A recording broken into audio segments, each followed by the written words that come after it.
त्यो एउटा के रिजन होला त जसले तपाईँलाई आफ्नो रुटिन फलो गर्नै दिँदैन।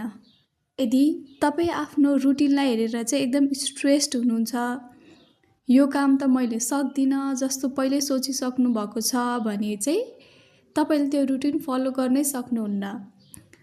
रुटिन फलो गर्न भन्दाखेरि चाहिँ हाम्रो एनर्जी रुटिनको बारेमा सोचेर एकदम बढी स्ट्रेस लिन्छ, त्यही बारेमा सोच्दा सोच्दा एनर्जी खर्च गर्छ भने चाहिँ हाम्रो एनर्जी चाहिँ रुटिन फलो गर्नको लागि, पढ्नको लागि, काम गर्नको लागि चाहिँ बाँकी नै रहँदैन।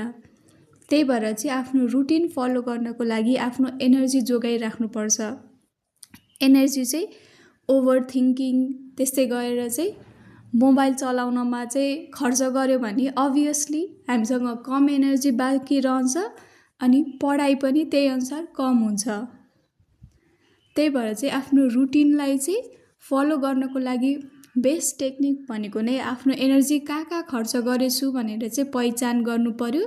अनि नचाहिँदो कुरामा एनर्जी खर्च गरेको छ, जस्तै कि मोबाइल चाहिँ 8-9 घन्टै चलाइदिन्छ, 7-8 घन्टा पढ्नको साटो चाहिँ मोबाइल मात्रै चलाइरहेको छ भने चाहिँ बाँकी समय चाहिँ हामीले पढ्न सकिँदैन। त्यस्तै रुटिन फलो गर्न छ भनेर चाहिँ दिमागमा सोचिराख्नु भएन। खाना खाँदा, हिँड्दा, मान्छेसँग कुरा गर्दाखेरि पनि आफ्नो रुटिनको बारेमा चाहिँ स्ट्रेस लिइराख्यो भने चाहिँ हामीले रुटिनलाई फलो गर्न सकिँदैन। त्यही भएर आफ्नो एनर्जीलाई चाहिँ कसरी जोगाउने भनेर पनि एउटा प्लान बनाउनु पर्छ। अनि के एनर्जीलाई चाहिँ जोगाउने मात्रै हो कि बढाउन पनि सकिन्छ त? हामीले चाहिँ आफूसँग भएको एनर्जीलाई बढाउन पनि सकिन्छ। कसरी होला त भन्दा आफूलाई चाहिँ मनपर्ने कुनै एक्टिभिटिजलाई टाइम दियो भने चाहिँ दिमाग एकदम फ्रेस हुन्छ।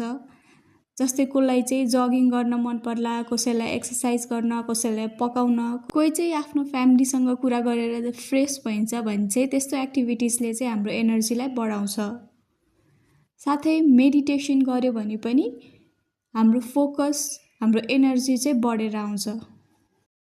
मैले आफ्नो स्टडी रुटिनलाई कसरी बेटर बनाएँ भन्नेमा चाहिँ थप जानकारी जान्न चाहनुहुन्छ भने सब्सक्राइब गर्नुहोला।